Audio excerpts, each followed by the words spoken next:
I'm Mark Golub, and in the news, the death of Alberto Nisman, the Argentinian prosecutor whose untimely death just before he was prepared to testify in a case involving the terrorist bombing of a Jewish community center in Buenos Aires back in 1994, now appears to be a case of murder rather than suicide, which was the way Nisman's death was initially described by the government of President Kirchner.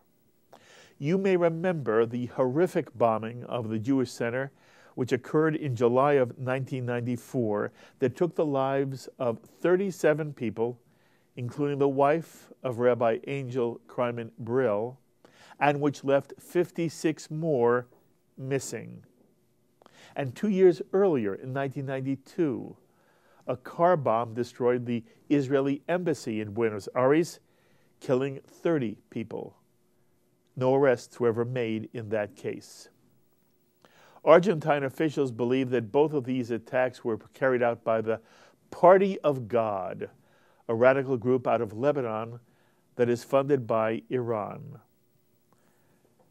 The courageous Alberto Nisman, 51 years old, was expected to testify only hours after his body was discovered.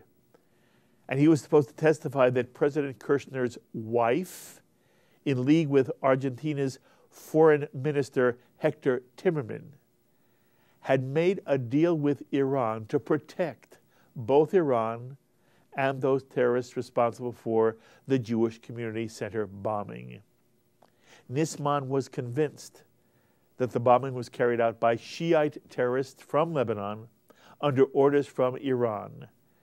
And Argentina had actually gotten Interpol to arrest 7 prominent Iranians, including a Hezbollah leader.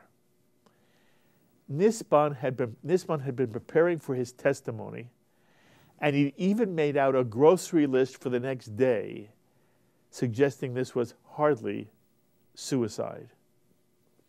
Well, to help us understand more of this situation and what Jews are facing in Argentina, we are thrilled to be joined now on our phones by the Chief Rabbi Emeritus of Venezuela, Pynchas Brenner, who's calling us from Miami, Florida. Pynchas, thank you so much for joining us. Thank you for calling me. So, Pynchas, first of all, can you add to any of the details surrounding the death of Alberto Nisman, which, again, initially was reported as suicide, but now certainly seems to be murder?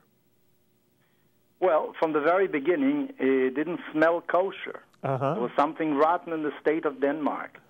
He was supposed to have a contingent of 10 people, according to the press, to guard him like a secret service, because he had said, and I think publicly also, there's a record of that he feared for his life. So that obviously a suicide would be maybe the last resort for a man like that. Exactly. That was only hours before he was going to appear in Congress. Yes. And by the way, maybe I didn't hear you correctly, the wife of the president is now the president. Yes. Cristina Kirchner is the president. Yes. And she was the one that he was pointing to, together with Hector Timmerman. And this Hector Timmerman is the son of a very famous newspaper man in Argentina who was imprisoned by the military in Argentina, later went to Israel, and wasn't really very kind to his hosts in Israel either, by the way. I mean, Hector Timmerman had been an ambassador of Argentina in the United States, but he is now the foreign minister of Argentina, and of course he is a very important person in the present government of Cristina Kirchner. Yes. Now you're saying that the foreign minister is the son of Jacobo Timmerman? That's right, the son of Jacobo. Amazing. By the way, he was Jewish, and I had the enormous privilege of interviewing him. He had been a real hero standing up to Argentinian torture because he was Jewish and because he was an outspoken journalist. Is that not correct? Absolutely. But as I say, later on when he was in Israel, he wasn't such a great friend of Israel. Yes. Well, yes, I understand what you mean, and there were issues of his politics. Now, Right. So, Pynchas, how dangerous is President Kirchner now? Again, the wife of the former President Kirchner. How dangerous No, is she is the president. How dangerous is she? How dangerous a being is she? Yes. I don't know. Okay. I can't tell you that. But obviously, this isn't probably only the president. There must be a group around her that want to make sure that what happened 20 years ago doesn't come to the fore, because they have other interests, oil interests, God knows what interest with Iran. By the way, Iran is establishing an enormous presence throughout Latin America, starting with Venezuela, which is the country that I served for 44 years. They were invited by former President Hugo Chavez to Venezuela, and they have a number of investments in Venezuela.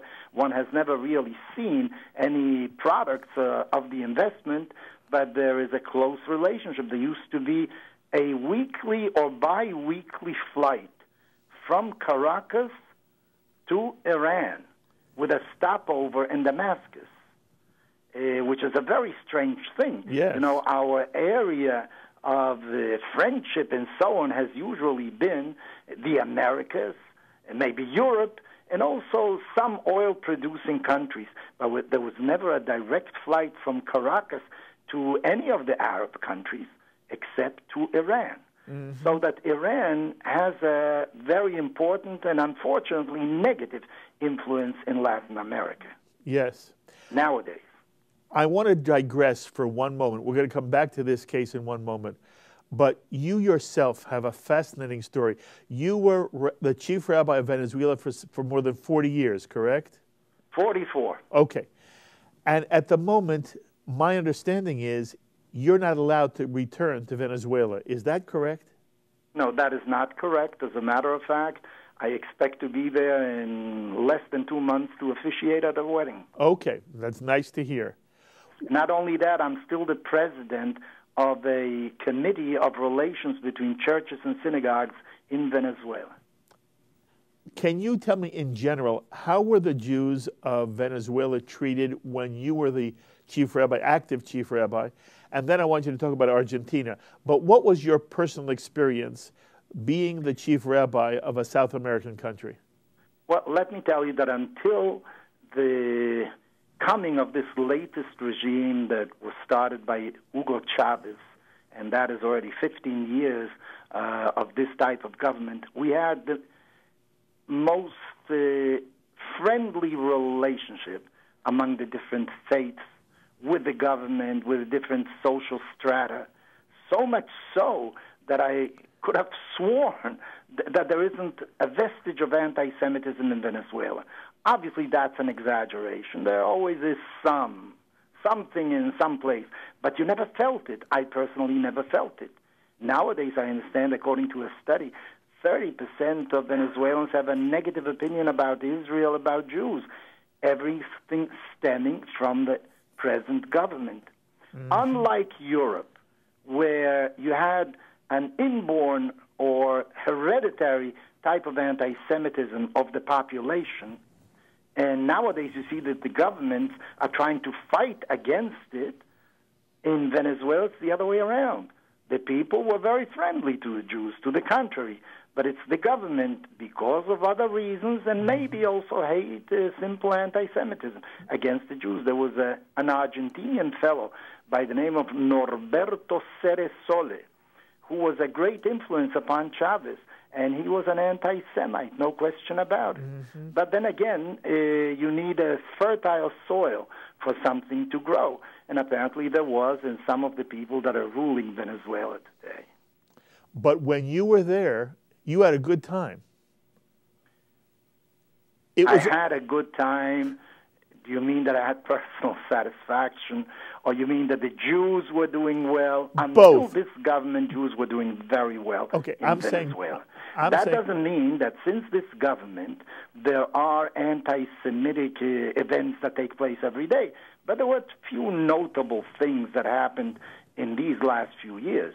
The Jewish school was invaded a couple of times by National Guards looking for some kind of armaments in the Jewish school. The main Sephardic synagogue was desecrated with some horrible inscriptions, and that wasn't done by vandals, who knows? And the government claimed a couple of weeks afterwards that they caught the people that did that. But we never heard about it. Mm-hmm. What happened to them? Who were they? Were they interrogated? What did they say? It was just all hushed up. And from time to time, you see nowadays anti-Israeli, anti-Semitic scribblings in some walls. It's not a daily event, but it's with sufficient frequency. On the other hand, in the press, that is nowadays the media is mostly controlled by the government, you can find some terrible things, especially about Israel and the Jews, because in Venezuela, you don't differentiate very much between the Jews and Israel. Mm-hmm. For instance, the institution that I serve directly is called Unión Israelita de Caracas, Israelite Union of Caracas. Mm-hmm. Where does the word Israel come in? Well, Israel was used many years even before the State of Israel was established for a Jewish institution, and that simply remained because the Unión Israelita precedes the establishment of the State of Israel. But yet, the word Israel is somehow related to it, and it reflects really the mindset of the Venezuelan, that don't differentiate between a Jew and Israel. As far as they're concerned, maybe I'm like an ambassador of Israel. Mm-hmm. Pynchas, where did you get your smicha from? From Yeshiva University. And what brought you to be the rabbi of Venezuela? Well, I'll tell you a brief biographical note. I was born in Poland many, many years ago, in 1931. And when I was 4.5 years old, my parents migrated to Peru because my late father was invited to become the rabbi of Peru. A number of people from my mother's village had settled in Peru, and when the community grew and they were looking for a rabbi, they said that they have a friend whose husband is a rabbi in Poland. He was a rabbi in Poland, and they brought him over to Peru. So I grew up in Peru from the age of 4 to 16. And at the age of 16, I was sent to the United States, to New York, to study at Yeshiva University. And after receiving smicha, I served a Jewish congregation in Queens for 12 years. And then I went to Venezuela, where I stayed 44 years, as I told you. Amazing. So I knew Spanish already. Yes. So I had taken up a mission of the Rabbinical Council of America to go to several Latin American countries to offer them publications that we had and translate them into Spanish. And one of the countries I visited was Venezuela. And they told me then that they were really looking for a Spanish-speaking rabbi. They had never had a Spanish-speaking rabbi, and I spoke Spanish because that was practically my mother tongue. Yes. So a few years later, they got in touch with me and told me that the synagogue is already built. I should really come, and I came with my wife in 1967 to look at the place, and we stayed on for 44 years. Lovely. Now, I want to understand, I'm not asking what is the comparison between Argentina and Venezuela. I do want to ask you, to the extent to which you have a feel for this, what are the Jewish communities of Argentina and Venezuela? How do they compare to each other? Is the Jewish community of Argentina and the Jewish community of Venezuela similar in tone and in mood? Yes and no, because Venezuela and Argentina are not the same. Venezuela is tropical in the north. Argentina has 4 seasons in Venezuela. You don't have that, and that somehow molds the people as well. In Argentina, most of the population are descendants of Italians and Spaniards, not really of native Argentinians. While in Venezuela, you have a lot of people that are of Spanish descent, also colored people, black people, mixtures of all sorts of races you have in Venezuela. Argentina is a highly cultured population, highly cultured. Yes. In Venezuela, it isn't so. Okay. Quite a number of differences. As far as the Jewish community is concerned, Venezuela was a relatively small Jewish community. We were around 25,000 or so during my stay in Venezuela. 2/3 of that population, Jewish population, has already migrated out of Venezuela because of the social, economic, and political environment, personal insecurity that you have to face in Venezuela. But it was a very highly, and still is a very highly organized Jewish community. Okay. Very highly organized, with all sorts of institutions. Okay. In Argentina, you can't have that, because Argentina had at one time in its heyday 300,000, 400,000 Jews. You know, it was a very large, it still is the largest Jewish community in Latin America. So that you had individual groups. They had association of different groups, but it's not like in Venezuela. They're much too large. And then again, as I say, it's a highly cultured population that you have in Venezuela, reflected, of course, in the Jewish community as well. And then again, you had some Nazi influence, German. You know, Adolf Eichmann was not found in Caracas. He was found in Buenos Aires. Obviously, there was some kind of receptiveness, some kind of atmosphere, environment that permitted some of these people to go there and to feel a certain sense of security in that place. So it's not the same. Okay. On the other hand, there are certain similarities. I can't say no. Okay. And if one is asking, is it Ashkenazi? Does it lean Ashkenazic? Does it lean Sephardic? What's the answer? Well, in Venezuela, we are one community. There's a Sephardic community and Ashkenazi community, but there's total intermarriage. Years ago, you considered when one married the other, that was almost as if you were marrying out of your faith. But today it's not so. And I think, just like in Israel, the army is a very important institution because it homogenizes the entire population. In Venezuela, we have a central school where most of the Jewish children go, and that sort of made sure that we are all somehow equal. And we have separate synagogues, separate cemeteries, but the school is one. I understand. And that is what really unified the Jewish community. And what about in Argentina? In Argentina, there's a greater separation between Ashkenazi and Sephardi, even though there was a Sephardi chief rabbi for many, many years of the Ashkenazi Jewish community. Amazing. Salomon ben Hamu, Rabbi Salomon ben Hamu, who has a brother in Lima, Peru, where I used to live, who is the Sephardic rabbi there. Should I also assume that the congregations, the communities, lean towards a traditional halakhic Orthodox community? In Caracas, there are only Orthodox synagogues. There's nothing else. Okay, and in Argentina? There was at one time some intent of doing something, but it didn't have, it didn't flourish. Okay. In Argentina, you have, for instance, a conservative seminary that trains rabbis, that sent rabbis to different countries, in addition to supplying Argentina itself. There's sort of a reform movement in Argentina as well. But nowadays, I think that the Orthodox, once again, are predominant in Argentina as well. Okay. And would you say, did I understand you that in Argentina it is a more affluent Jewish community? No. No. Venezuela was a very affluent Jewish community. It still is quite all right. But the country itself isn't doing that well. Yes. No. In Argentina, you have poor people, which in Venezuela you did not, in the Jewish community, which you did not have as much. In Argentina, you have Jews who are not affiliated to any synagogue. In Venezuela, that is the exception of the rule. In Argentina, it's the other way around. The rate of intermarriage is much lower in Venezuela. The rate of assimilation is different also.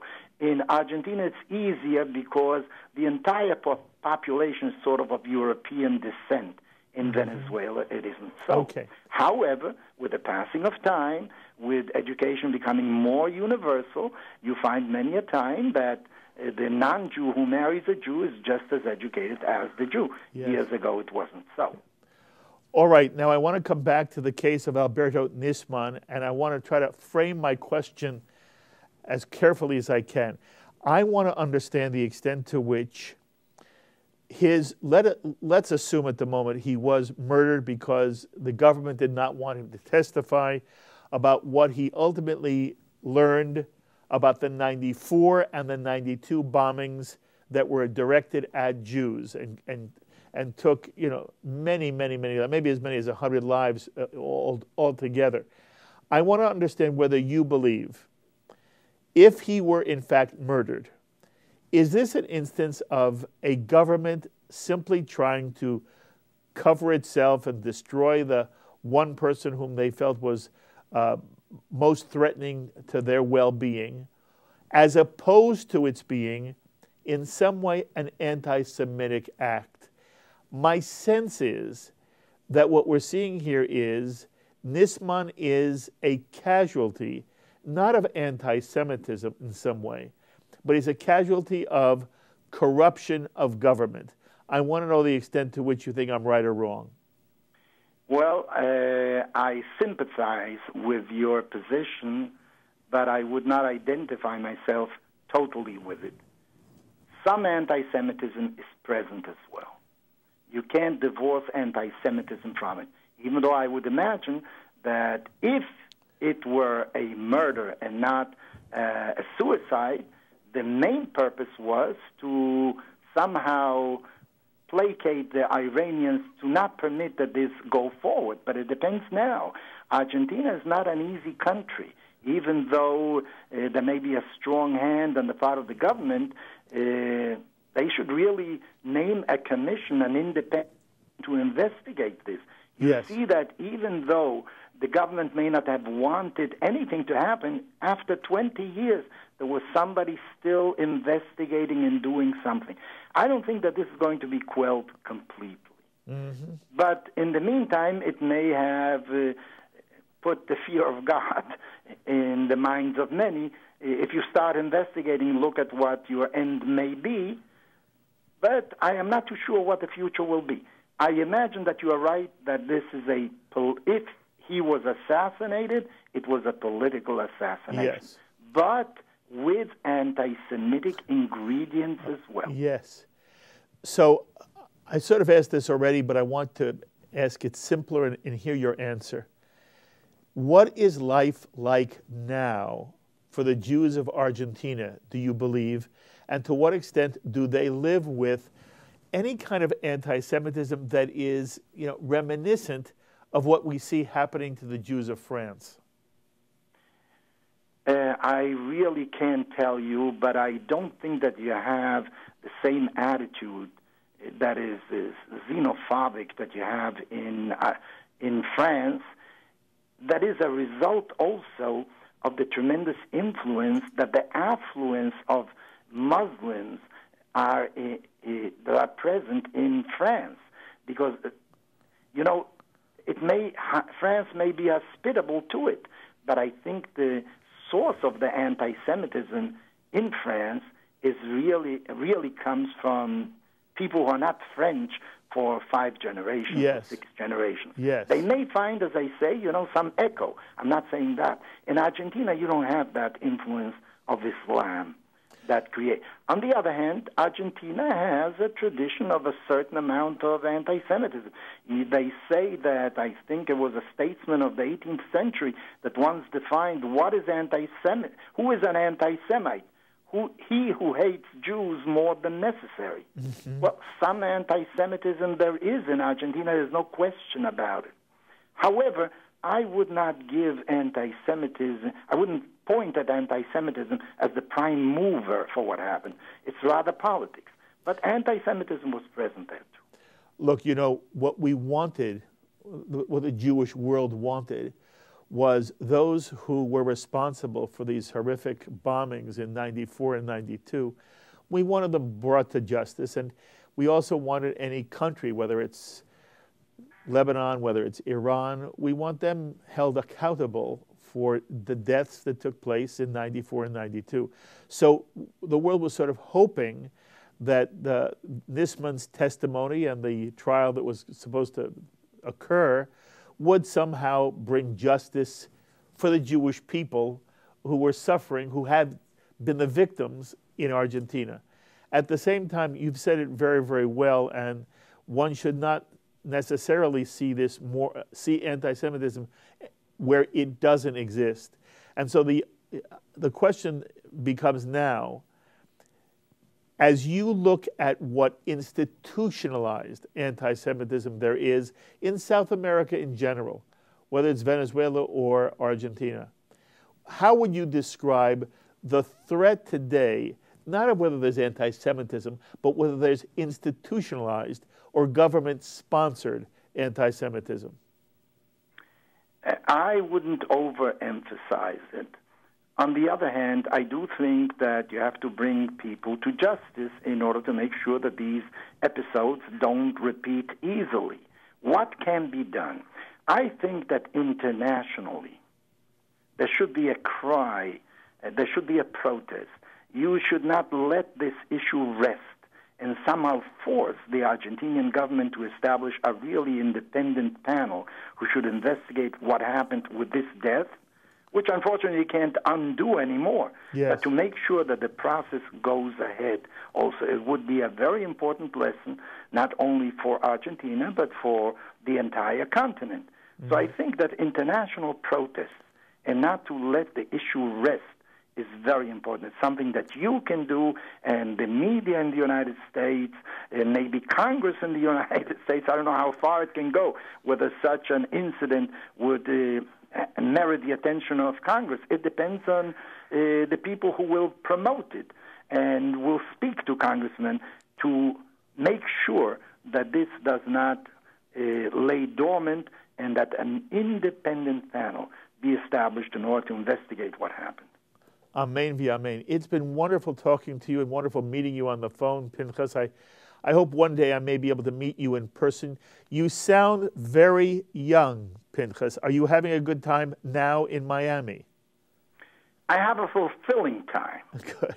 By the way, I do some videos. Maybe you want to look at them. I will. You know, you can go into YouTube or Facebook /Rabbi Brener. Very Brenner good. With one N. Take a look what I do. I do a weekly little video. Very good. And thank you very much for inviting me. Thank you very, very much for the time. Bye. There you have it. Rabbi Pynchas Brenner, Chief Rabbi Emeritus of Venezuela, and a delightful individual. And he puts the entire event in perspective. Again, it is horrific what happened to Alberto Nisman, a courageous prosecutor who was going to testify. But again, I'm not sure his death was anti-Semitic, a function of anti-Semitism. It was an attempt by the government to cover up an act of terrorism that they wanted to somehow appease Iran. And Rabbi Kirshner, President Kirshner now was the wife of the President Kirshner when this happened in the 90s, and something like that. So it's an interesting thing for us to see. And I thank Steve Hoffman, who is a member of our board, for suggesting that we cover this the way we do. So, Steve, thank you very, very much. My thanks always to Sloan Copeland and to Serge Goldberg for doing such a masterful job putting this entire series together, and to our producer for this edition of In the News, Carol Lilienthal, as well as Ron Jacobson. Until the next time, I'm Mark Golub. Be well, my friends.